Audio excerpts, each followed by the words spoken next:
안녕하십니까. 특집 교육톡 학교가 묻고 교육감이 답하다. 진행을 맡은 아나운서 이승현입니다. 아이가 처음 태어나서 걸음마를 하고 말을 배우고 학교에 가기까지 한 10년 정도 시간이 걸리죠. 결코 짧지 않은 시간입니다.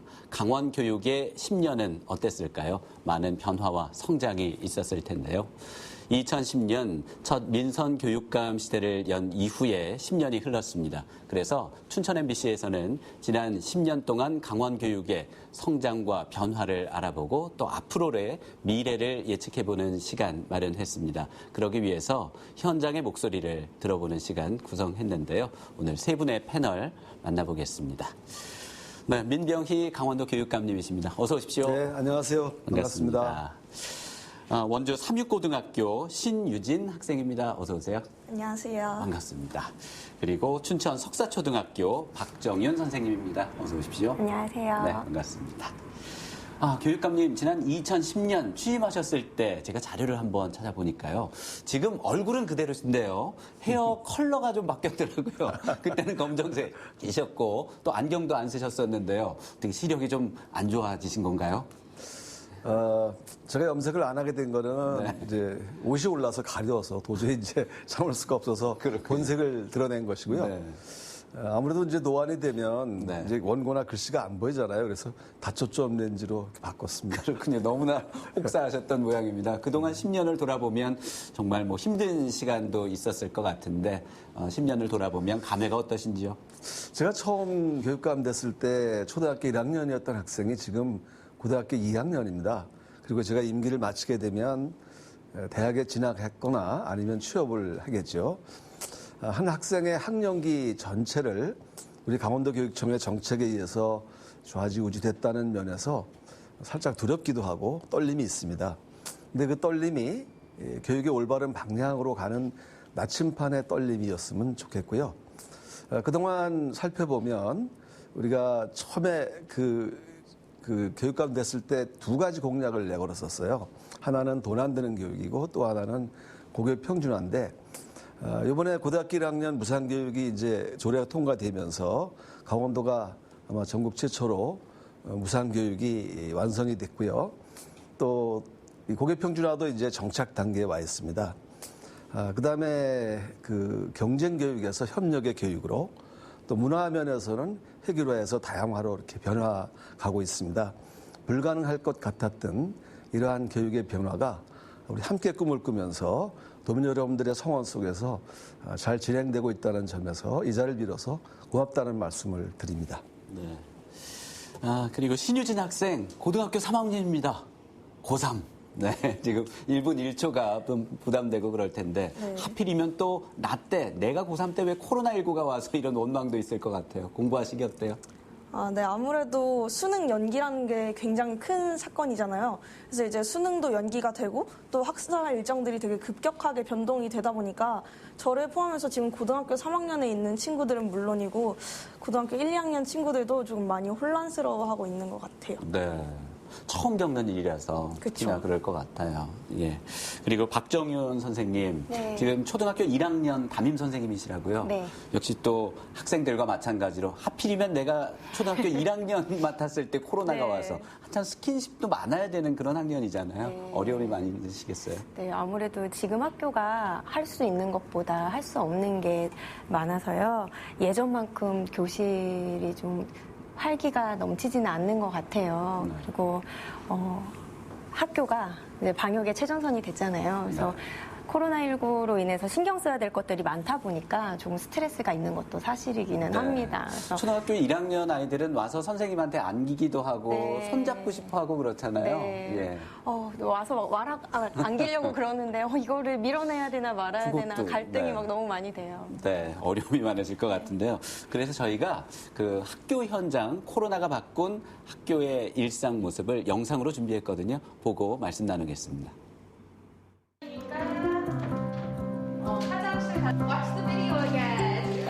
원격 수업 같은 경우에는 특히 학생이랑 선생님 간의 소통이 채팅이나 댓글로 이렇게 돼야 되는데 그런 부분에서 조금 매끄럽지 않은 부분도 있는 것 같고 또 선생님한테 질문을 못 하거나 그런 게 아마 제일 큰 문제인 것 같아요.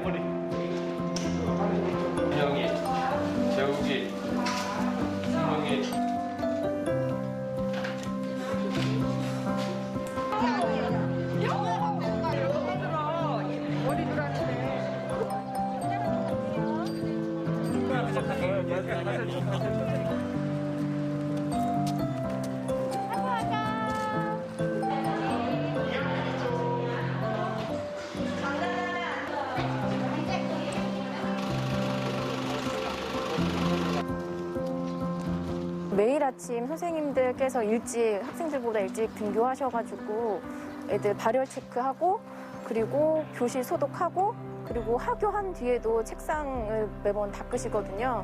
그런 부분에 있어서는 업무가 좀 가중된 면이 있죠.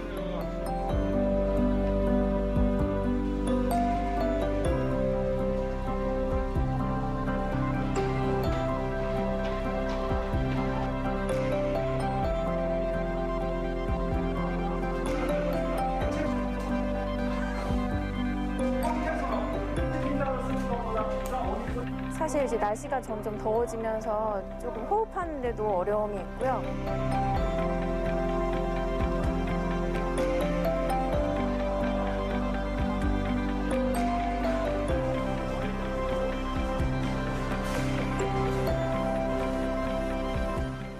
이제 원래 같으면은 밥도 같이 모여서 먹으면서 재밌게 수다 떨면서 먹을 수 있었는데 요즘 같은 경우는 코로나 때문에 많이 그냥 불편하고 친구들이랑 얘기도 하고 싶은데 얘기도 못 해가지고 되게 불편한 것 같아요. 네, 이번 봄학기 개학이 5차례나 연기됐었고요. 또 온라인 수업 많이 낯설 겁니다. 이렇게 모두가 처음 겪는 일이라서 많이 낯설어 하실 텐데요. 특히 학교 현장에서 고등학교 3학년 신유진 학생 처음으로 원격 수업, 온라인 수업도 하게 되고 네. 또 점심시간 급식하면서도 또 거리 또 둬야 되고 힘든 점이 많죠. 네. 아무래도 뭐 그런 문제들이 되게 많을 거라고 생각을 하시는데 생각보다 코로나 사태가 발발하기 전이랑 크게 변한 건 없다고 생각이 되고요. 뭐 크게 문제점이라고 할 만한 건 없지만 마스크 쓰는 게 제일 불편하기도 하고 네. 그다음에 학교 행사들이 취소된 거나 아니면 야외 활동이나 뭐 이동 수업 같은 것들이 조금 어려움을 겪고 있죠. 그런 것들이 제한이 되다 보니까 친구들이 대부분 그런 점들을 되게 아쉽게 생각하는 것 같아요. 네, 뭐 고3이라지만 그래도 학교에서 축제 있으면 또 참여해야 되고 선배로서 또 체육대회 있으면 또 함께 참여해서 또 스트레스도 풀고 해야 네. 되는데 이런 것들이 지금 연기되거나 취소돼서 많이 아쉬울 것 같아요. 네. 학창시절의 추억인데. 그렇죠. 저는 이제 지금 이 시즌이 이제 딱 축제 그리고 체육대회 할 시즌인데 코로나 때문에 다들 교실에 밖에서 공부만 하고 있어서 그런 부분들이 너무 아쉬운 것 같아요. 네, 좀 스트레스도 풀면서 해야 되는데. 네, 학생들도 그렇겠지만 선생님들도 그런 부분에 있어서 네. 고민이 굉장히 많이 돼요. 아무래도 학교에서 이제 아이들이 체육 시간에 막 뛸 수도 없고 음악 시간에 리코더도 불 수 없고요. 네. 같이 친구들이랑 대화하거나 모둠이 모여서 하는 활동들도 할 수 없는 상황이거든요. 아니 그 에너지 넘치는 초등학교 1학년 네. 저학년 학생들 그럼 어떻게 하나요? 그래서 체육 뭔가를 시간을. 좀 어떻게 시도해볼까 하다가도 문제가 생기면 어떡하지? 이런 네. 고민, 민원이 들어오면 어떡하지? 이런 것 때문에 교사들도 좀 위축이 많이 되곤 합니다. 그러면 사회적 거리를 두면서 줄넘기만 하는 건가요? 체육 시간에는? 네, 요가 자세 이런 거. 그렇군요. 이게 코로나 시대에 바꿔놓은 그런 학교의 풍경일 것 같은데 또 처음 이런 코로나 사태를 맞이해서 또 도교육청에서는 제도적으로 또 방역이라든지 방법을 강구하느라 많이 애쓰셨을 것 같아요. 지금 대면 수업이란 말을 하지만 사실은 반대면 수업이죠. 네. 마스크를 쓰고 하니까. 사실은 교육이라는 게 교감을 통해서 이루어지는데 그런 면에서 많이 아쉽죠. 전 코로나19를 보면서 지금 우리 아이들도 힘들고 선생님들도 많이 힘듭니다. 하지만 이 코로나19가 주는 교훈이 더 소중하다고 생각해요. 지금 우리가 마스크를 쓰고 있지만 예전에도 썼습니다. 미세먼지 때문에 썼죠. 근데 요새는 미세먼지 없습니다.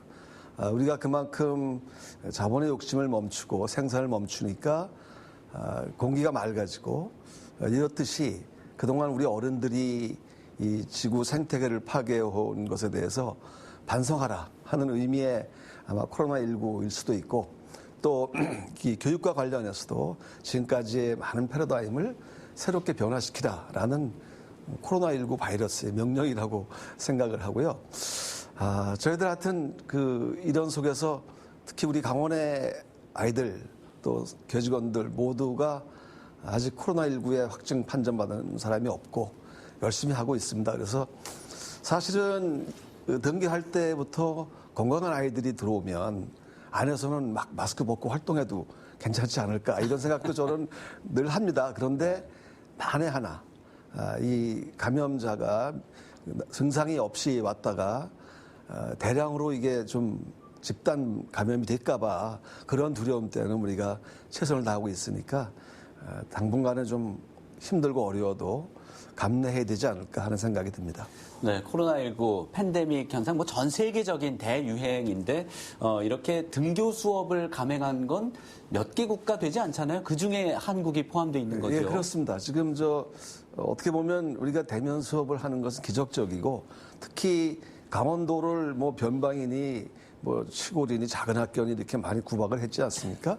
근데 지금 오히려 강원도는 전국 어디 곳보다 정상적인 수업을 진행하고 있고요.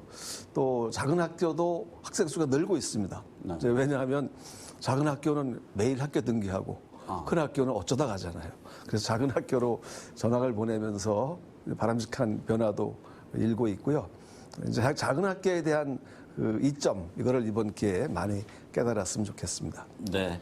그리고 저는 뭐 초등학생과 중학생 자녀를 둔 학부모이기도 한데 학부모 입장에서 봤을 때는 아이들 학교 보내고 나면 이제 의례 공부하겠거니 이제 교육 학습에 대한 건 이제 선생님께 많이 위임이랄까요 맡기게 되고 이제 각자 자기 일을 하게 되는데 이제 코로나 상황에서는 온라인 수업을 하다 보니까 얘가 지금 이 동영상을 잘 보고 있는지 EBS 교육방송을 잘 보고 있는지 이걸 자꾸 감시하게 되고 또 그리고 같이 보지 않아요. 예, 속 터질 때도 있고요. 딴짓하고 또 핸드폰을 왜 갖고 그걸 봐야 되는지. 예, 그것도 학교에서는 압수하면 뭐 인권 침해다 뭐 이런 얘기하면서 집에서도 핸드폰을 못 쓰게 하게 되더라고요. 또 집에서 아이가 휴대전화를 놓칠 못하고 있으니까요. 그리고 또 이 코로나 상황에서는 선생님과 학부모들 간의 어떤 소통이 더 많아지기도 했죠. 네, 아무래도 온라인 기간이 길어지면서 학생들을 직접 보지 못하니까 그 온라인 학습 상황을 체크하기 위해서 부모님들과 통화도 많이 하고요. 가정에서는 어떤지 그리고 부족한 거는 뭔지 그래서 지금 더 어떤 걸 하면 좋은지 그러니까 이전보다 더 많은 학습에 대한 내용으로 부모님들과 상담을 했었습니다. 네. 신유진 학생은 어때요? 온라인 수업할 때 집에서 있다 보면 아무래도 부모님과 가족들과 함께 있는 시간이 길어지잖아요. 그 시간이 뭐 좋을 수도 있고 아니면 감시받는 것 같고 왜냐면 학교 가거나 독서실에 가면 내가 잠깐 또 공부하다가 엎드려 쉴 수도 있고 그런데 집에서 이게 또 엄마나 아빠한테 이렇게 좀 간섭을 받는다든지 그렇진 않나요? 뭐 아무래도 온라인 수업을 듣는 걸 바로 옆에서 보고 계시다 보니까 조금 왜 들으면서 딴짓을 하니? 이런 이야기들도 많이 하시지만 네. 그래도 온라인 수업을 통해서 얻는 이점들이 굉장히 많다고 생각이 돼요. 왜냐하면 부모님들이랑 함께할 시간이 많지 않잖아요. 가족인데도 불구하고 저처럼 지금 고등학교 3학년인 학생들은 뭐 학교에서도 오래 있고 야간 자율학습 끝나면 또 독서실이나 학원에 가서 가족들이랑 함께 있을 시간이 많지 않은데 이번 온라인 학습을 통해서 그래도 조금이나마 더 함께할 시간을 얻지 않았을까 하고 생각이 네, 듭니다. 오늘 녹화장에 어머님도 함께 오셨는데 과연 어머님도 더 좋아지셨을지. 부모님 생각은 좀 다르실 수도 있겠지만 새끼를 다 이제 챙겨 주셔야 되잖아요, 어머니가. 예. 실제로 부모님들과 통화를 해보면 네. 한숨을 쉬시는 경우가 종종 있더라고요. 언제 학교 가나요? 아이들 개학이 이제 네. 엄마들 방학이다, 방학 시즌이다 이런 얘기하는데 급식도 사실 뭐 이제 무상교육 되면서 무상급식 되면서 정말 좋아졌는데 아마 곁에서 계속 챙겨주시면서 온라인 기간 동안에 부모님들도 많이 힘드셨을 것 같아요. 그래서 그동안 선생님들이 얼마나 힘드셨을까라는 걸 간접 체험할 수도 있는 그런 시간이기도 한데요. 그리고 또 맞벌이 가정의 경우에는 특히 초등학교 저학년 이제 돌봄 케어가 잘 되지 않는 그런 우려도 생기는데요. 이 부분도 또 선생님으로서도 또 책임감 또 갖고 계시잖아요. 네, 이게 지금 선생님들이 가장 많이 고민하시는 부분인 것 같아요.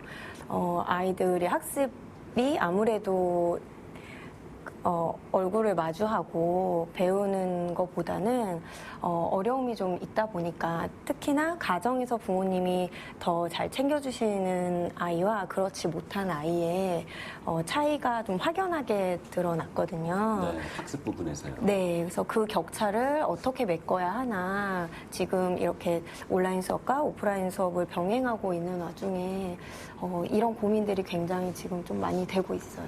네, 그 초등학교 저학년의 경우엔 그러면 1학년들 뭐 맞춤법, 네. 그 받아쓰기 이런 거 학교에서 뭐 하냐 마냐 아이들한테 스트레스를 준다 뭐 이런데 집에서는 잘 되고 있던가요? 요즘에는 받아쓰기 안 해요. 그렇군요. 아예 없어졌군요. 네, 지금 한글을 배우고 있는 그럼 중이기 아이들이 때문에 학교 안 가면 집에서 엄마가 시키진 않을까요? 네, 좀 그런 건 있었던 것 같아요. 그러니까 집에서 아무래도 저희 1학년 친구들은 집에서 공부를 하는 기간 동안에 이제 부모님들이 그래도 이제 한글을 열심히 좀 가르쳐 주신 것 같더라고요. 그래서 예전에 비해서 한글을 좀 더 아이들이 많이 알고 온 친구들이 있었는데 그런데 스트레스는 좀 더 수가 있었겠군요. 예. 그리고 또 코로나19 이후에 나오는 얘기가 뭐 10년이 당겨졌다, 뭐 미래가 더 빨리 당겨졌다. 왜냐하면 이제 원격 수업이 더 활발해지고 시스템이 갖춰졌기 때문에 그런데요. 거기에 대해서는 아직 적응이 잘 되지 않아서 그런 뭐 장단점도 많이 나오고 있는 것 같습니다. 고3 학생의 경우에는 이게 원격 수업하는 게 효과적인 부분도 있고 또 그렇지 않은 부분도 있을 것 같은데 실제로 공부해보면 어떤가요? 사실 제가 이번에 겪어본 바로는 친구들 사이에서 호호가 굉장히 분명하게 갈리거든요. 네. 정말 이 온라인 수업은 다시는 하기 싫다라는 친구들하고 나중에도 도입을 해서 쭉 이대로 했으면 좋겠다라는 친구들이 되게 극명하게 갈리는데 저는 개인적으로 꾸준히 도입을 했으면 좋겠다고 생각을 하는 게 왜냐하면 제가 경험을 해보니까 그 온라인 학습 체계가 약간씩은 오류가 있었어도 그 시스템이 굉장히 잘 구축이 되어 있었거든요. 그래서 뭐 예를 들어서 예전에는 자연재해가 있었으면은 수업 일수를 채우기 위해서 태풍이 정말 너무 심해서 걸어 다닐 수 없는 그런 정도의 수준이 아니면 보통 등교를 장려를 했었는데 이제는 그렇게 어느 정도 자연재해가 조금 심각한 수준이 되면은 온라인 수업으로 전환을 해서 집에서도 수업 일수를 채울 수 있도록 하면 좀 더 긍정적인 효과를 볼 수 있지 않을까 하는 생각을 많이 했었어요. 네.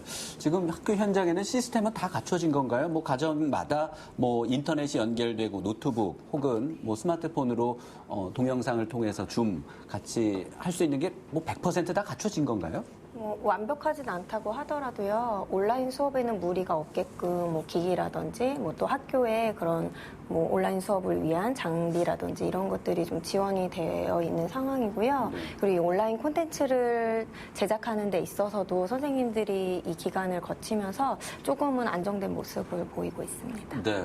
도교육청에서는 이 부분에 대해서 100%가 아니면 안 되는 부분이잖아요. 왜냐하면 기기가 갖춰지지 않아서 미디어에 접근할 수 없으면 교육이 이루어질 수 없는 거니까요. 예, 지금 이 신유진 학생이 얘기한 것에 온라인에 대한 찬반이 있고 이런 팬데믹 상황에서도 학교를 가야 돼? 그래도 학교는 가야지. 이렇게 이제 지금도 그 논쟁 중에 있습니다. 우리가 지금 이 브랜드링 러닝이라는 말이 있습니다. 그게 뭐냐면 두 가지 이상의 교육 방법을 혼합하는 건데요. 지금 대면 수업에서의 장단점, 또 온라인 학습에서의 장단점에서 그 장점만을 골라서 두 가지를 합해서 하는 교육 방법이 브랜드링 러닝인데 미국에서 이미 이거를 실험했었는데 긍정적인 효과가 있다라고 판결이 났습니다. 네. 그래서 저희들 이제 앞으로 현재 이 팬데믹 상황이 끝난다 하더라도 우리 학교 교실에 이 브랜드링 러닝을 할 수 있도록 무선 인터넷망을 갖추고 모니터를 다 아이들이 받을 수 있도록 해서 대면 수업 중에 대면 수업도 하다 온라인 학습을 병행할 수 있는 시스템을 갖추기 위해서 지금 예산을 확보해 놓고 있는 상황인데요. 네. 이런 경우입니다. 지금 대면 수업이 아니면 어떤 관계 속에서 형성되는 교육의 효과가 없지 않습니까? 그래서 그것도 보완하면서 이 온라인 학습에서의 장점이 어떤 게 있었냐면 선생님들은 많이 힘들었어요. 그 콘텐츠 만들고 또 그 시스템에 들어가고 거기에 뭐 양방향 또는 그냥 과제형 여러 가지가 있습니다만은 거기 경우에 맞는 수업 방법을 구사하고 있습니다. 그러면서 깨달은 게 뭐냐면 개별 학습이 가능하다는 겁니다. 네. 대면 수업에서는 아이들 한 명 한 명의 성취 수준을 파악하기가 참 힘들었는데 아마 선생님 해보셨으니까 아실 텐데 하나하나의 각각 다른 면을 보게 되죠. 그래서 개별 학습이 가능하고 피드백이 가능하고 또 그 개별 생활 지도도 가능한 이런 게 온라인 학습을 통해서 얻은 교훈입니다. 그래서 그 두 가지를 병행하는 우리가 수업 혁신을 이루려고 준비 중에 있습니다. 네, 이제 방향성은 그런데 현재 이제 과도기이기 때문에 현재 지금 선생님들이 학교에서 활용하는데 문제 없게 되어 있고요. 또 가정에서도 모니터가 없거나 이런 아이들을 위해서는 다 지원하고 있습니다. 그렇군요. 다만 이제 아까 우리 박정민 선생님 1학년 담임이시라 그랬는데 1학년 저학년의 경우에 온라인 학습만 가지고 이루어질 수 없는 게 바로 한글 교육 책임제를 하기 못한다든지 기초 기본 연산 문제 이런 것들이 그 학습의 그 성취도가 좀 차이가 더 많이 벌어질까봐 네. 그게 걱정이어서 그런 아이들 학교에 나오게 되면 그런 아이들을 개별 테스트를 해서 좀 더 많이 지원하고 학습할 수 있는 거를 지원하도록 노력하고 있습니다.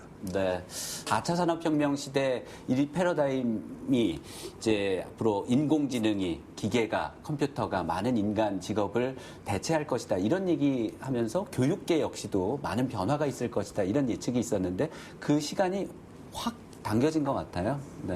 네, 이거는 수동적인 학습을 받다가 갑자기 어느 날 알아서 잘할 수는 없는 문제인 것 같아요. 그래서 뭐 평소에 시간 관리라든지 자기 관리에 대한 지원이나 교육도 있어야겠고 더 길게는 이제 우리의 교육의 방향이 자기주도적 학습이 가능한 방향으로 좀 구조화돼야 되지 않을까 이런 생각도 하게 되었습니다. 네, 교육감님 말씀처럼 개별화돼서 본인 적성과 특성에 맞게 이루어지면 좋겠는데요. 자, 이번엔 주제를 바꿔보겠습니다.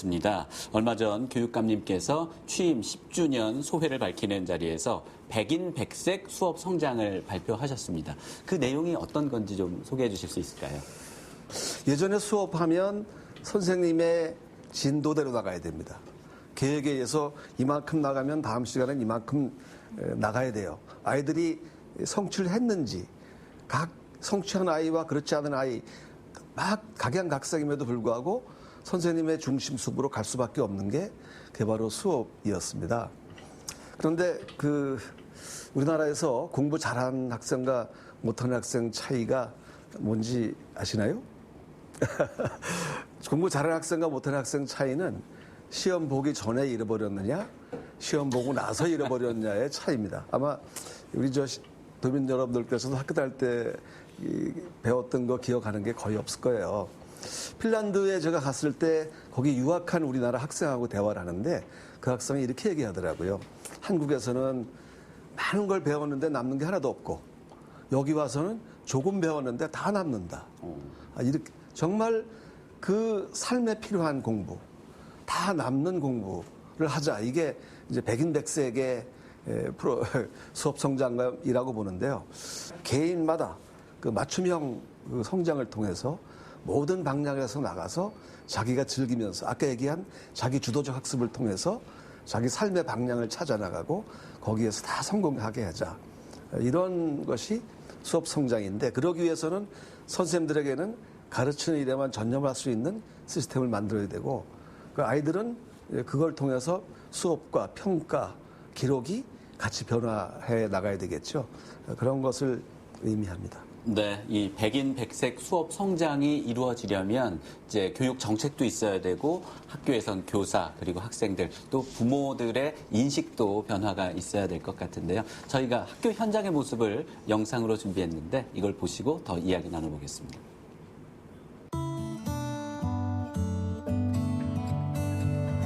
영어 시간에는 한 권의 책을 한 반의 학생들이 같이 읽고 거기서 인상 깊었던 장면들을 이렇게 추출해내는 그런 작업을 영어 시간에 했고 미술 시간에는 그 장면들을 가지고서 학교 공간을 아름답게 개선할 수 있는 공간 프로젝트를 실시하는 수업으로 이렇게 연결이 됩니다.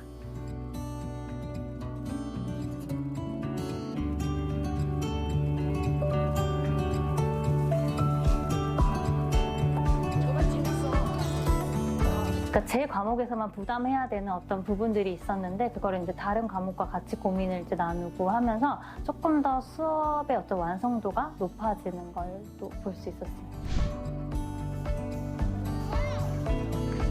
뭐 지식시장 또는 뭐 지식장터 이렇게 이제 보면 되는 활동인데 직접 좀 어렵다라고 느꼈거나 혹은 1학기 동안 배운 내용 중에서 복습이 필요하다라고 느끼는 그런 과목의 단원을 설정을 해서 자기네가 더 집중적으로 공부를 한 다음에 공부하러 오는 친구들한테 설명을 해주는 활동입니다. 그런데 좀 재밌게 하기 위해서 가짜 돈을 나눠주고 사고 파는 시장 놀이를 결합한 그런 활동입니다.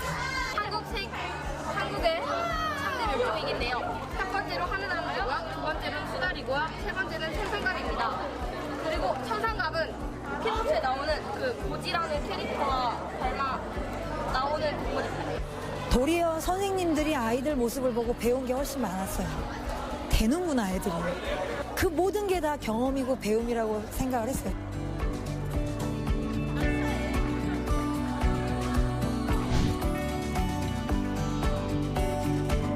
지표평가 같은 경우는 벼락치기가 가능하지만 지금 현재 제가 수업하고 있는 형태는 벼락치기라는 것은 불가능하거든요.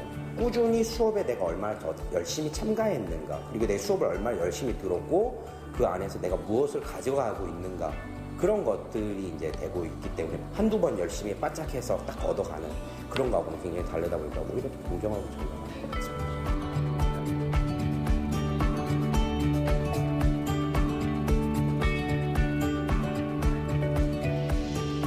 이 학생이 이 교육 과정을 통해서 반드시 얻어야 되는 핵심 역량이 이거고, 그것을 할 수 있느냐, 그런 능력을 갖췄느냐 못 갖췄느냐를 목표로 삼고 그런 걸 교육시키는 것이 교육 과정에서 목표하고 있는 거거든요. 교육 과정에 목표하는 것이 석자가 아니라면 오히려 이쪽으로 조금 더 변화해서 아이들이 그런 능력을 키웠느냐를 관찰해보고 그걸 갖다가 직접 평가해 볼 수 있는 계기를 이쪽에서 이제 주었다고 볼 수 있죠. 네. 네, 그야말로 수업 혁신이네요. 예. 백인 백색 수업 성장 프로젝트인데요. 어떻게 보셨나요? 신수진 학생은요? 아무래도 원래 기획하신 의도대로 된다면 더할 나위 없이 좋은 프로젝트겠죠? 하지만 뭐 예전에 제가 중학교 때 자유학기제를 1년 동안 경험을 해본 적이 있었는데 되게 아쉬운 점들이 많았었거든요. 그래서 그런 아쉬운 점들도 많이 조사를 하셔서 그런 부분들이 좀 더 개선이 돼서 다음 프로젝트에도 전달이 될 수 있도록 그런 방식으로 진행이 됐으면 좋을 것 같아요. 네, 그런 의견이 돌아갈 것 없이 옆에 교육감님 계시니까요. 네, 자유학기제에서 아쉬웠던 부분이 어떤 거였을까요? 자유학기제가 보통 수업을 정말 잘 준비해서 자유학기제 의도대로 정말 꿈을 찾을 수 있도록 해주신 선생님들도 많으시지만 간혹가다 그냥 예를 든 겁니다. 예를 들어서 그림 그리는 수업을 하는데 제대로 된 주제도 주지 않고 그냥 시간 때우기식으로 낙서를 하게 한다거나 이런 방식으로 한 학기를 소비를 해버리면 그거는 이제 학생들에게 교육을 해주는 게 아니라 학생들의 오히려 시간을 뺏는 거라고 생각이 되거든요. 물론 의도하신 바가 이게 아니겠지만 가끔씩 이런 경우도 있기 때문에 이런 부분들을 개선할 수 있는 방안들을 많이 마련해 주셨으면 좋을 것 같아요. 지금은 이제 많이 자유학기제가 정착이 돼 가고 있는데 처음에는 좀 이것에 대한 몰 이해 때문에 어디 견학을 간다든지 체험하게 하는 것만이 자유학기제인 양 이렇게 오해를 했었는데 자유학기제라고 하는 것은 글자 그대로가 아니라 우리 아이들에게, 학생들에게 꿈을 갖게 하자, 소망을 갖게 하자는 것이에요. 그리고 그렇게 하기 위해서는 선생님들도 어떻게 아이들에게 학습을 해야 되고 평가해야 되는지 그걸 바꾸자는 거예요. 그게 원래 핵심적인 내용입니다. 그래서 그 자유학기제가 이어오면서 지금 수업 성장으로 이렇게 이어져 온다 이렇게 생각하고요. 아무래도 시행 초기에는 여러 가지 시행착오도 있고 많은 선생님들 중에는 마음에 안 드는 선생님도 있었을 텐데 좀 그렇지 않도록 잘 가도록 노력하겠습니다.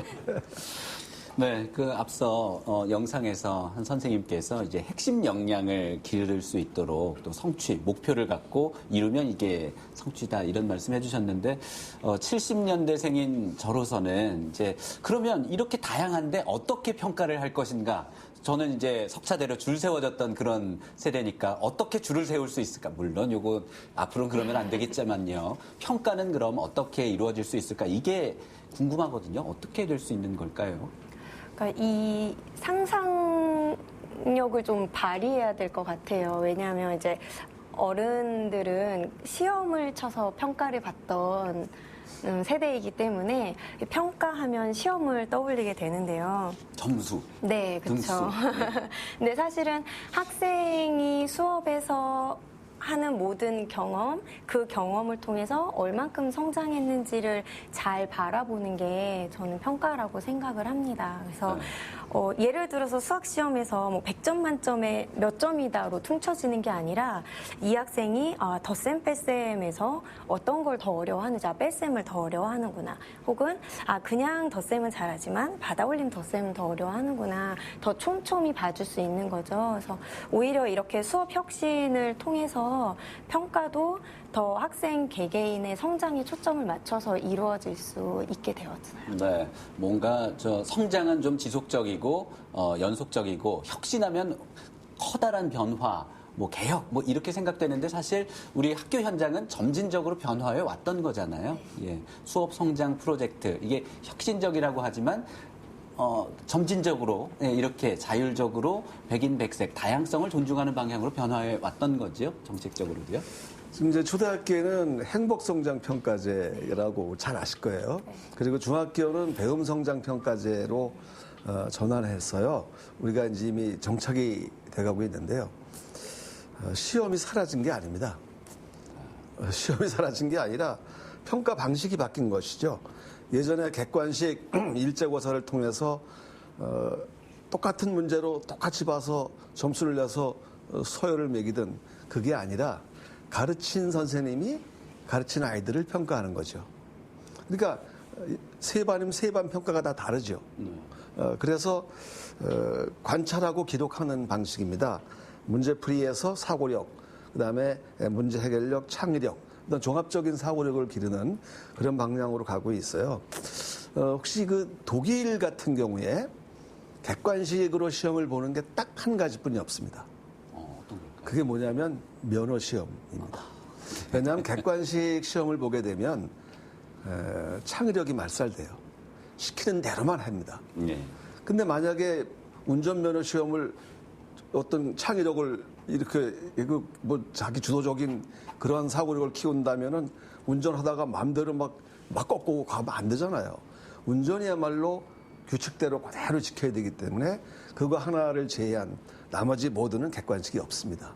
우리나라처럼 수능에 오지선다형으로 해서 이렇게 많은 시험을 치르는, 그래서 우리 창의력과 자기 주도적인 문제 해결을 키우지 못하는 이런 시험을 이제 지양해야 된다는 것입니다. 혹시 또 학부모님 입장이신데 아이들 성적 궁금하지 않으세요? 그러니까요. 서술형으로 나오니까 이게 다른 아이와 자꾸 교육에서 비교는 가장 안 좋다고는 느끼는데 옆집 아이는 뭐 내 아이의 친구 누구는 걔는 어떻게 받았을까? 이게 또 궁금해지고요. 우리 처음에 초등학교 행복성장평가제가 되고 나서 점수가 하나도 안 나오고 순위가 안 나와요. 그래서 제가 학부모님들하고 이렇게 상담을 할 때 답답해 죽겠어요. 궁금해 죽겠어요. 이렇게 얘기를 해요. 그래서 제가 근데 아이는 어떻습니까? 그랬더니 아주 행복해 한대요. 그래요? 그러면 그 어머님의 궁금증과 아이 행복을 바꿔도 되겠습니까? 그렇게 물었더니 잠시 생각하더니 제가 잘못했습니다. 그래서 이제 강원도의 초등학교 학부모님들 그 궁금하다고 하시는 학부모님도 없습니다. 지금 뭐 교육감님께서도 이제 학교 현장에서 선생님들 업무가 가중됐다는 말씀 하셨는데 진짜 그럴 것 같은 게 객관식은 뭐 예전 OMR 카드 해서 컴퓨터로 딱 하면 석차가 쫙 나오고 채점이 돼 나오는데 지금 이 주관식, 서술형, 기술형은 다 읽어보고 평가를 또 그것도 또 기술해서 해야 되는 거잖아요. 학교 현장에서는 그 일이 굉장히 많이 늘어났을 것 같습니다. 그러니까 일이 늘어났다기보다는요, 그러니까 조금 더 촘촘하고 섬세하게 신경 써야 되는 부분들이 많아진 거죠. 근데 이제 아이의 성장을 돕는 입장에서는 이것이 더 좋은 방향이기 때문에 지금은 많은 선생님들이 공감을 하고 계시고 또 이런 제도적인 변화 속에서 이제 교사가 어떻게 가르치느냐보다 학생들에게 배움이 잘 일어났느냐에 더 초점을 맞춰서 고민하는 이런 분위기가 좀 형성이 되었고요. 이제 그렇게 한다면 평가도 이전과는 달라야 된다라는 부분에서 이제 시행이 되고 있습니다. 네. 이렇게 자유롭고 창의롭고 다양하게 공부를 하고 나서 결국 시험은 또 수능 혹은 학생부 종합평가 이렇게 된다면 또 아이들이 좋은 성적 낼 수 있을까라는 궁금증이 있는 거죠. 내 아이의 위치는 어떨까. 교육 이야기를 하다 보면 언제나 끝은 입시인 것 같아요. 그래서 사실 저는 지금 초등 교사인데다가 또 1학년 담임이라서 입시하고는 사실 거리가 선생님들 중에서 가장 멀리 좀 있잖아요. 그래서 조금은 제가 속편한 얘기를 하고 있는 걸 수도 있을 것 같다는 생각이 문득 드는데 이 부분에 대해서는 교육감님이 얘기해 주시면 좋을 것 같습니다. 맞습니다. 지금 우리가 초중등 교육이 대입에 종속이 되어서 여러 가지 하고 싶은 올바른 교육을 하지 못하는 현실의 그 어려움이 있습니다. 그런데 저는 처음에 무조건 이 입시 때문에 안 된다라고 생각을 했었어요. 근데 제가 교육감이 되고 나서 우리 하고 싶은 거 한번 해보자 하고 지금 이렇게 우리가 강원도에 여러 가지 변화를 추구했지 않습니까? 강원도에서 추구하면 다른 지역이 따라옵니다. 그래서 전국의 상황이 변화가 되면서 대입제도 많이 바뀌었잖아요. 이제 수시 같은 경우 지금 그 수능에 크게 영향을 받지 않으면서도 진학할 수 있는 학생들이 강원도는 91%가 그렇게 진학을 하고 있고요. 그래서 대학이 입시 제도를 따라오는 그런 걸 만들어냈는데 결국은 이제 수능의 영향력을 최소화해야 되고 결국 초중등 교육에서 우리 아이들을 정상적으로 지도하고 가르치고 해서 그 평가 결과를 신뢰할 수 있는 그래서 대학이 그걸 가지고 전형을 하는 그런 제도로 가야 될 것 같아요. 그렇게 노력하겠습니다. 네, 뭐 시청자 여러분들 가운데도 많은 분들 궁금해 하실 것 같고 제가 가장 궁금한 부분인데요. 지금 강원도의 학력에 대해서 어떻게 인식하고 계신지가 궁금합니다. 물론 여러 가지 해석이 가능한 것 같습니다. 하나의 그 결과를 놓고 학력에 관해서 이제 정의적 영역과 인지적 영역 이렇게 무슨 교육학적인 얘기를 하고 싶지는 않고요. 지금 강원도에서 특히 언론에서 수능 성적 꼴찌 이런 거 맞습니다. 맞는데 그거를 좀 선정적으로 보도하지요. 그러면 이제 우리 도민들은 그런가 보다 하는데 아까 제가 수시로 가는 학생이 91%라 그랬어요. 전국 평균보다 10% 이상 높습니다. 우리 고3 학생이니까 알 거예요. 수시로 합격하게 되면 최저 등급만 필요하든가 필요 없든가 여러 가지 학생들이 있어요. 그럼 그 학생들은 수능을 치를 때에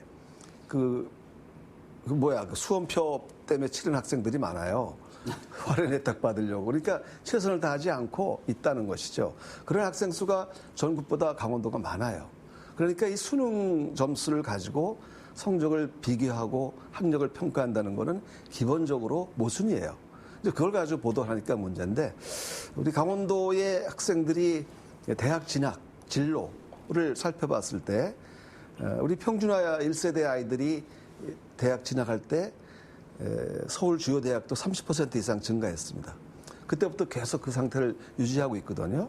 그렇게 보면 강원도 학력이 결코 뒤처지지 않는다 하는 것을 말씀드릴 수 있습니다. 그렇군요. 그럼 일부 수능을 준비하고 난 수능으로 대학 갈 거야 라는 생각을 가진 학생들은 어떻게 해야 될까요? 난 내신이 안 좋아. 그 학생들을 위해서도 자기주도 학습실을 학교마다 만들어서 그 학생들의 최적화를 위해서 그리고 우리 강원도가 전국에서 처음으로 대입 지원관 제도를 만들었잖아요. 그래서 그 학생들 그 대입 지원관과의 상담 이런 걸 통해서 진로, 진학 정보를 잘 제공하고 있습니다. 네, 이런 결국은 대학 진학 그리고 대학 서열화 이런 것들이 이제 문제, 그리고 또 우리 기성세대들의 그런 인식이 바뀌지 않는 게 문제인 것 같은데요.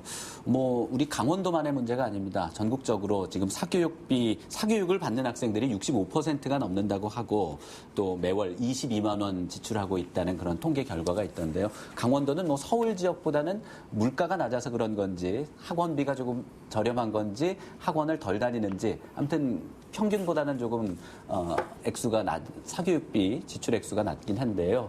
이 사교육에 대해서는 또 어떤 입장을 갖고 계신가요? 이것도 제가 조금 전에 드린 말씀하고 같아요. 저희 강원도가 전국에서 가장 낮습니다. 사교육 현황은. 이거는 사교육을 일거에 없앨 수는 없습니다. 다만 이거를 최소화시키려면 입시 평가제도 개선해야 되고요. 그리고 수능 영향력 없애고 아까 말씀드린 대로 초중등 교육에서 평가한 거를 대학이 신뢰하고 받아들이는 그렇게 되면 아마 최소화될 것 같습니다. 네. 우리 학생은 어떻게 느끼시나요? 이렇게 수능 준비도 해야 되고, 또, 네.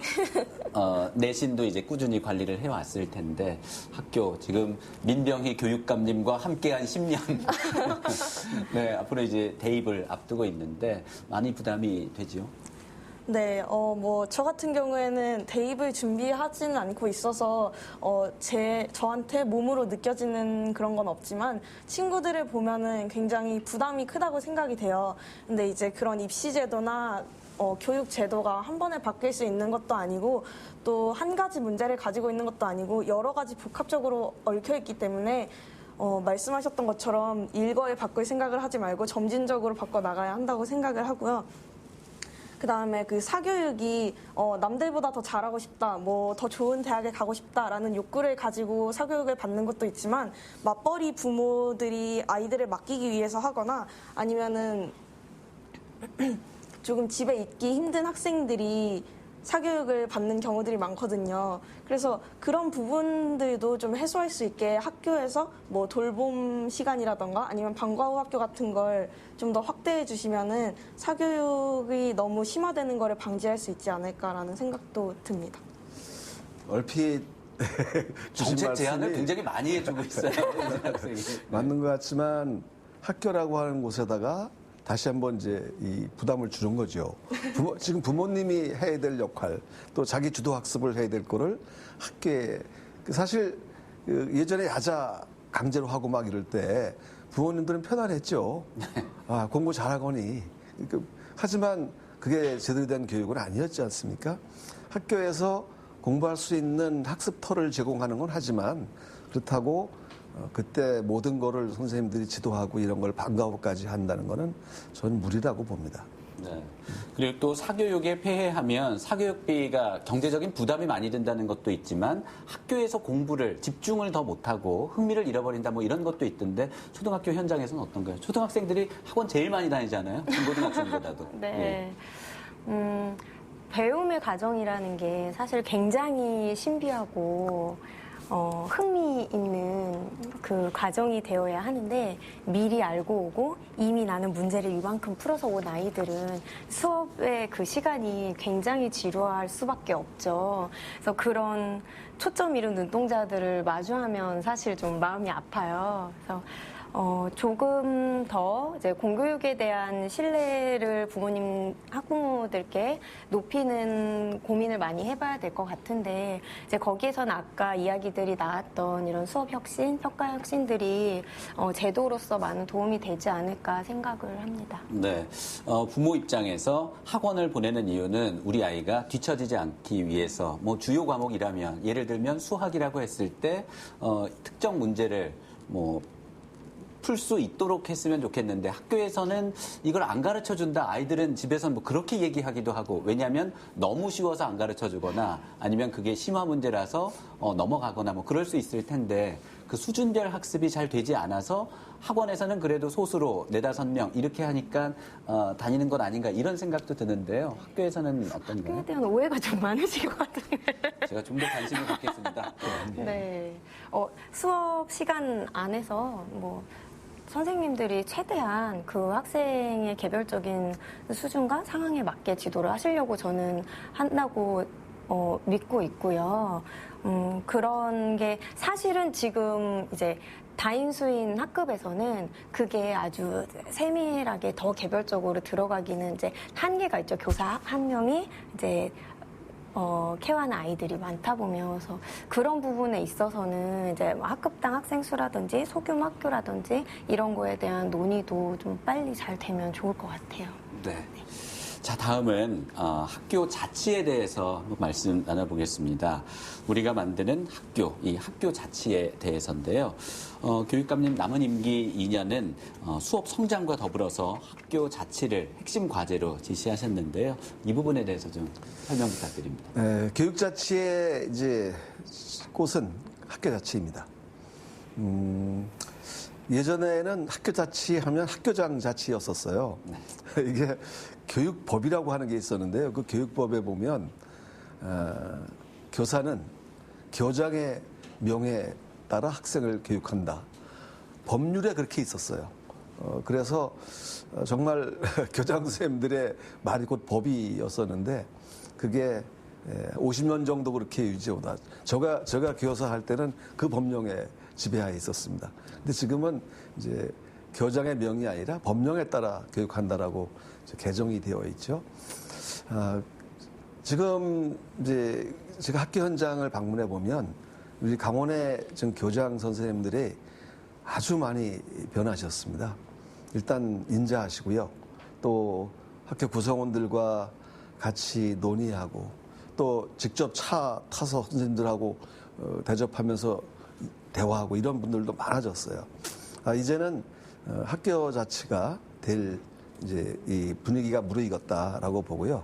그래서 학교 구성원들, 뭐 학부모님들, 운영위원, 또 학생회, 또 그다음에 교사회, 뭐 교직원회의 이런 것들에게 제대로 된 권한과 의무를 부여해서 구성원들이 협의해서 결정하는 그런 방향으로 가야 된다라고 생각합니다. 최근에 우리 코로나19와 관련해서 그 중요한 지침들은 우리가 하달했지만 세부적인 지침들, 예를 들어서 학생 수의 규모나 이런 것 따라서 다 달리 해야 되는 것들에 대해서는 저희가 일괄 지침을 주지 않고 학교 구성원들끼리 협의하라고 했는데 어떤 학교들은 집단 지성을 발휘하면서 좀 늦더라도 올바른 대응 방침을 만들어 가고 있고 또 어떤 학교들은 이거 세부 지침 해달라고 막 불평을 하는 학교들도 있는데 제가 전자가 더 오히려 바람직하고 어떤 상황 대처를 잘할 수 있는 능력이 커진다고 봅니다. 그것처럼 교육자치를 잘 정착될 수 있도록 남은 임기 동안 최선을 다하려고 합니다.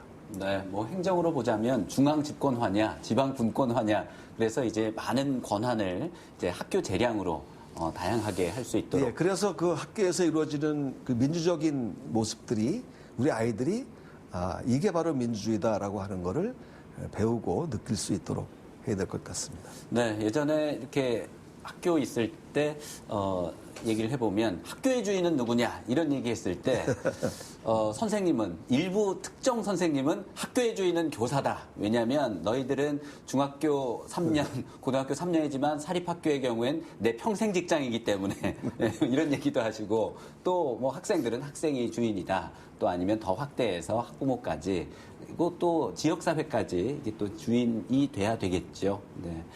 자, 학교 자치는 이렇게 선생님, 교사, 학부모, 그리고 지역사회까지 다 함께 역할을 할 때 만들어질 수 있을 것 같은데요.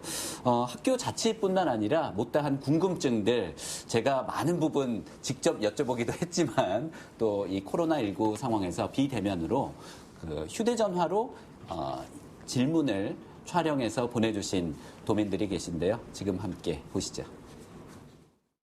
안녕하세요. 저는 홍천에서 두 아이를 보내고 있는 학부모입니다. 지난 기간 동안 교육감님께서 작은 학교 살리기에 많은 열정을 보여주신 것을 저는 알고 있는데요. 그럼에도 불구하고 큰 학교에서는 역차별이란 이야기가 나오고 작은 학교에서는 학생 수가 증가하기는커녕 되려 더 감소하고 그 학교에 있는 아이들이 계속 큰 학교를 선호하고 있는 이 현상에 대해서 어떻게 생각하시는지 궁금합니다. 중학교 3학년을 둔 엄마입니다. 아이가 열심히 공부는 하지만 성적은 좋지 못합니다. 그러나 고등학교부터는 더 열심히 공부해서 좋은 대학에 가겠다고 합니다. 문제는 지금의 성적으로는 인문계 고등학교에 진학이 힘들다고 합니다. 특성화 고등학교에 가서 기술을 배우라고 하지만 아이가 원하는 것은 그런 것이 아닙니다. 이 아이가 고등학교 가서 더 열심히 공부할 수 있도록 인문계 학교에 진학할 수 있는 방법은 도저히 없을까요? 네, 작은 학교 희망 만들기에 대해서 그리고 또 인문계 고등학교에 보내고 싶은 부모님, 어머님이 특성화 고등학교에 대해서 또 좀 오해도 하고 계시는 것 같은데 이 부분에 대해서 교육감님께서 말씀해 주신다면. 작은 학교 희망 만들기 사업은 제 임기 내내 최선을 다해서 추진했었고요. 이전 이명박 박근혜 정부 때에 그 작은 학교 통폐합 정책에 맞서서 함께 많이 도민여러분을 싸워주셔서 고맙고요. 문제는 지금 작은 학교가 저희가 교육 과정을 만들고 작은 학교만의 장점을 살리는 교육 과정을 운영하는 거는 어려움이 없는데 학생 수가 자꾸 주는 거를 막을 방법이 없어요. 그래서 저희가 그 큰 학교에서 작은 학교로 가도록 해서 자꾸 유지하고 이런 식으로 했었는데 이제 그거는 어렵다. 그래서 이거는 지방자치단체장들과 함께 노력하고 또 강원도에서 우리 또 시골이나 작은 마을에서도 아이들을 많이 낳아서 학생 수가 늘어나는 그런 운동을 함께 병행해야 되겠다는 생각이고요. 아까 모두에 말씀드린 것처럼 요새 코로나19 상황 속에서 작은 학교로 희망하고 가고자 하는 학생 수가 늘고 있다는 말씀을 드립니다. 그리고 특성화 고등학교와 인문계 고등학교가 예전에는 지금도 그런 경향이 없지 않습니다만은 성적이 나쁜 아이들이 특성화고에 간다 이런 얘기가 있었는데 사실은 자기 그 꿈을 찾아서 가게 하는 게 맞지 않습니까? 그래서 저희 강원도 교육청의 정책은 최소한도 중학교 2학년까지는 진로를 정하게 하자. 그래서 내가 어떤 진로를 정하게 되면 거기에 맞는 이제 학습을 최선을 다하게 되죠. 예를 들어서 어떤 미용사가 되는 꿈을 꾼다라고 가정했을 때 아주 훌륭한 미용사가 되려면 내가 영어로 인터뷰해야 되겠지? 하게 되면 또 영어 공부를 할 수 있습니다. 그것처럼 자기 꿈을 실현할 수 있는 방향으로 가도록 우리가 지도해야지 이게 성적 때문에 가는 그런 식으로 해서 안 될 것 같고요. 저 어머님 말씀이 아마 특성화고등학교하고 인문계 고등학교의 사다리 역할. 그러니까 인문계에 있다가도 특성화로 갈 수 있고 특성화에서 인문계로 올 수 있는 그런 거를 말씀하신 것 같은데 그렇게 사다리를 가지고 옮겨갈 수 있는 그런 통로를 만들도록 노력하겠습니다. 네. 자, 다음은 교육 전문가와 강원도 의회 교육위원께서 보내준 영상인데요. 함께 보면서 또 답을 구해보겠습니다. 안녕하세요. 강원도 의회 정미선 도의원입니다. 요즘 학생들은 코로나19로 학교에 가는 시간보다 집에서 컴퓨터로 수업을 하는 시간이 더 늘어났습니다. 이러다 보니 부모님들은 걱정이 아주 많으신데요. 이럴 때일수록 학원을 갈 수 있는 친구와 학원을 못 가는 친구, 부모님이 집에서 학습을 도와주는 친구와 그렇지 못한 친구들 사이에 학력 격차가 크게 발생할 수밖에 없습니다. 이럴 때 강원도 교육청의 교육감님은 어떤 해법을 가지고 계신지 답변 부탁드리겠습니다. 더욱더 심각하고 병리적인 문제로 본인도 고통을 받고 주변 친구들이나 교사들에게도 고통을 주는 경우를 자주 보게 됩니다. 이에 부모로부터 분리가 필요한 소외계층의 어린 아동들을 정서적으로 돌보면서 대안교육과 상담 및 심리치료를 통합적으로 제공할 수 있는 가정형 위센터가 절실히 필요하다고 생각합니다. 취약계층의 초등학생들을 위한 가정형 위센터를 설립할 계획이 있으신지 여쭙니다. 감사합니다. 네, 학력 격차에 대한 얘기와 가정형 위센터 설치 가능성에 대한 질문이었어요. 그 정의선 의원님하고 또 강릉에 계신 우리 아동 전문가님이신데 사실 뾰족한 답이 있는 건 아닙니다. 그러나 최선을 다해야 되겠죠. 아까 우리 대화 중에 바로 이 코로나19로 인해서 원격 학습을 통한 이런 경우에 가정 환경 때문에 학력 격차가 벌어진다.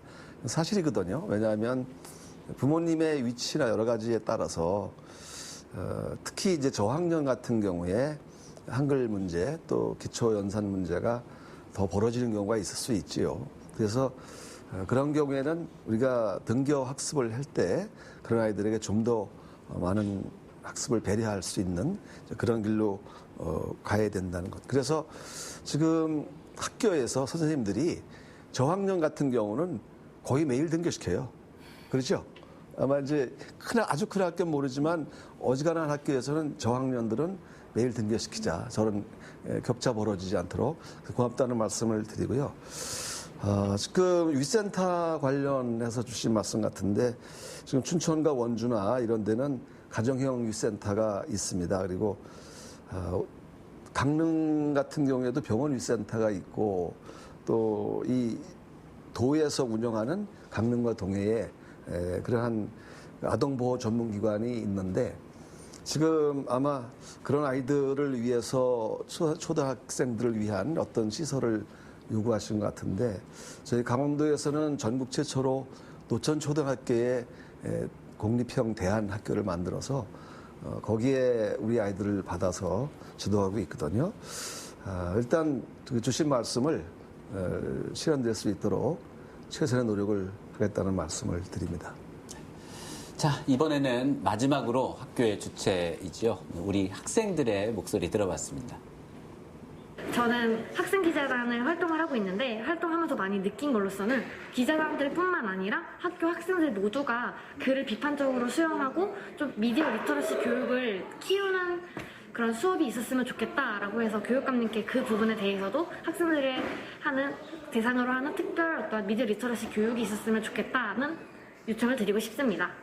마지막으로 교육감님께서 일을 하실 때 제일 중요하게 생각하시는 것이 무엇인지 질문하고 싶습니다. 감사합니다. 안녕하세요, 교육감님. 독천학교 이현수입니다. 저 오늘 교육감님에게 두 가지 질문을 드리려고 하는데요. 첫 번째는 교육감님이 오랜 기간 강원도교육청에서 머물면서 강원교육을 위해서 특별히 중점을 두면서 신경 쓰신 부분이 어떤 것이 있는지, 강원교육만의 특색 있는 장점이 무엇인지 교육감님의 의견을 여쭙고 싶고요. 두 번째 질문은 학생인권 조례와 관련이 있는데요. 학생인권 조례를 추진하는 과정에서 여러 가지 어려움이 있었던 걸로 알고 있습니다. 그 배경에는 어떤 것이 있고, 그리고 앞으로 그 학생인권 조례와 관련해서 교육감님은 어떻게 하실 계획이신지 의견을 여쭙고 싶습니다. 우리 학생도 그렇고 학부님도 그렇고 가장 중요하게 생각하는 게 뭐냐 이렇게 물으셨는데 교육의 목적은 인간성 실현입니다. 그 이상도 이하도 아니죠. 그래서 그리고 교육은 권리적 의무지 않습니까? 한 인간이 태어나면 인간답게 삶을 영위할 수 있도록 교육을 받을 권리를 가지고 태어나고 그것을 책무성을 가지고 있는 건 중앙정부지요. 정부에 위임받은 제가 그 책무성을 갖고 있습니다. 그래서 모든 교육은 인성교육이고 모든 교육은 진로교육이고 모든 교육은 민주시민교육이다. 이런 방향으로 강원교육이 지금 진행해 왔다는 말씀을 드립니다. 장점, 우리만의 장점이라고 할까요? 글쎄요. 제가 좀 권위적이지 않습니다. 그리고 손님들 오면 제가 커피도 타고 하고 있습니다. 이 문화가 교장 선생님들도 이어져서 직접 차를 타고 있는 이런 문화가 강원도의 특색이 아닐까 이런 생각이 들고요. 학생인권 조례 관련해서 말씀 주셨는데 저희가 이 조례를 만들어서 도의회에 2번씩이나 부의했는데 2번 다 계류되거나 부결되거나 이렇게 되었습니다. 그래서 지금 이제 다시 인권조례를 올릴 수도 있는데 그게 부결되면서 저희는 이렇게 생각했습니다. 조례 제정보다 중요한 것은 학생 인권이 교문에서 멈추게 해서는 안 된다. 그래서 선생님들이 아이들을 가장 존중하고 사랑하고 그러면 거기에 따라서 아이들은 선생님들을 또 존중하고 존경하는 이런 문화를 만들자. 그래서 여러 가지 학생회 규칙이라든지 이런 문화를 만드는데 노력해 왔기 때문에 지금 당장 조례를 만들지 않아도 학생 인권 문제나 여러 가지 생활지도는 개선이 되어 있는데 또 필요하다면 앞으로 남은 기간 동안에 조례를 또 제정해서 도의에 부의할 그런 생각도 가지고 있다는 말씀을 드립니다. 자, 어느덧 마무리할 시간이 됐는데요. 이렇게 허심탄회하게 이야기했는데 좀 학생으로서는 못다한 이야기가 있다면 끝으로 한 얘기를 해주시죠. 못한 이야기는 굉장히 많은데요. 제가 하고 싶은 이야기들이 많았었는데 네. 끼어들지 못해서 그랬군요. 아쉽게도 하지 못했는데 결국 최종적으로 드리고 싶은 말씀은 학생들을 위한 학교를 만들어 주셨으면 좋겠다는 이야기가 가장 중심 주제이지 않을까 싶습니다. 네, 그래서 오늘 이렇게 대화를 할 수 있는 시간을 갖게 되어서 너무 유익한 것 같고, 그다음에 학생들이 보통 뭐 교육제도나 이런 거에 불만이 있으면은 그냥 농담 삼아서 생활 속에서 야 이거 가서 교육감한테 얘기해 이러는데 실제로 이제 교육감님께 제가 얘기할 수 있게 되어서 굉장히 좋은 기회였다고 생각을 합니다. 네, 여러 가지 정책 제안을 해줬어요. 다 많이 받아 메모를 하시더라고요. 네, 저 박정윤 선생님은 어떠셨나요? 저는 이 코로나19 상황을 지나오면서 되게 학교란 뭔가, 교사란 뭔가, 수업은 어때야 되나, 진짜 교육의 본질에 대한 질문을 좀 스스로도 많이 해봤던 것 같고, 선생님들하고도 그런 얘기를 많이 나눠봤던 것 같아요.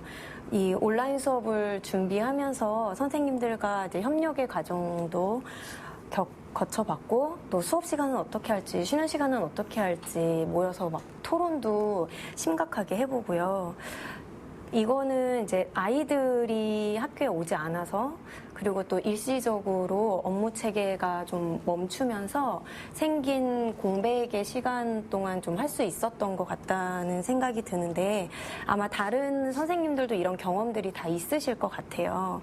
근데 저는 이러한 과정, 이런 혼란 속에서 어떤 결정을 하고 할 때 학습 공동체와 민주적인 이 회의 구조가 잘 갖춰진 학교와 그렇지 않은 학교는 격차가 되게 컸다는 거를 좀 느꼈거든요. 그래서 오늘 많은 이야기 속에서 이런 얘기들이 나왔는데, 교사들의 어떤 수업에 대한 자율성, 연대, 협력 이런 것들이 좀 앞으로 코로나 이후에 불확실한 미래를 살아가는 데 있어서 가장 중요한 게 아닐까 이런 생각이 듭니다. 그래서 교육감님이 옆에 계시니까 저도 한마디 드리자면, 이렇게 연대하고 협력하는 분위기, 자율성이 보장되는 이런 학교의 여건들, 전문적인 학습 공동체가 일상이 될 수 있는 학교를 만들기 위해서 교사들도 물론 개별적으로 노력하겠지만 정책적으로 팍팍 지원을 해주셨으면 좋겠다는 생각이 듭니다. 네, 학교 현장에서 또 교육뿐 아니라 방역 일선에서 책임감도 부담감도 갖고 계신 또 선생님들도 온라인 수업 병행하면서 또 교육 자료 만들고 수업 자료 만드는데도 정말 애 많이 쓰고 계신데요. 응원합니다. 수고 많으십니다. 자, 교육감님, 남은 임기 동안에는 이제 행복한 학생 만들기에 힘쓰겠다는 포부를 밝히시기도 했는데, 끝으로 시청자들께 한 말씀 해주시죠. 예, 우선 선생님이 주신 연대와 협력 맞습니다. 바로 경쟁보다는 협력이 더 좋은 결과를 가져온다는 걸 알고 있습니다. 그렇게 하겠고요. 또 우리 학생이 주인이 되는, 학생이 있기에 학교가 있고 학교가 있기에 저도 존재합니다. 내일 행복한 아이가 아니라 오늘 행복한 아이가 내일도 행복하다는 생각으로 우리 아이들의 행복 그리고 그 삶의 방향을 잘 찾아가기 위해서 최선의 노력을 다하겠습니다. 그동안 저희가 하는 일들이 못마땅한 일도 있었을 것이라고 생각합니다. 좀 더 도민 여러분들의 뜻에 부응하도록 최선의 노력을 다하면서 우리 아이들의 행복한 학교 생활을 위해서 노력하겠습니다. 고맙습니다. 네, 특집 교육톡 학교가 묻고 교육감이 답하다 오늘 여기까지 하겠습니다. 하겠습니다. 그동안 어떻게 보셨는지요? 이 교육에 대해서는 기대치가 크고 또 목마름이 있을 수밖에 없는데 그 수위가 높다고 해서 기대치가 높다고 해서 충족시킬 수 없는 건 아니죠. 오늘 교육감님과의 대화를 통해서 많은 부분 오해를 풀고 또 이해하는 시간이 됐으리란 기대를 가져봅니다. 모두를 위한 교육, 모두가 행복한 교육, 인간성을 실현할 수 있는 강원 교육 기대해 보겠습니다. 오늘 순서는 여기까지 하겠습니다. 고맙습니다.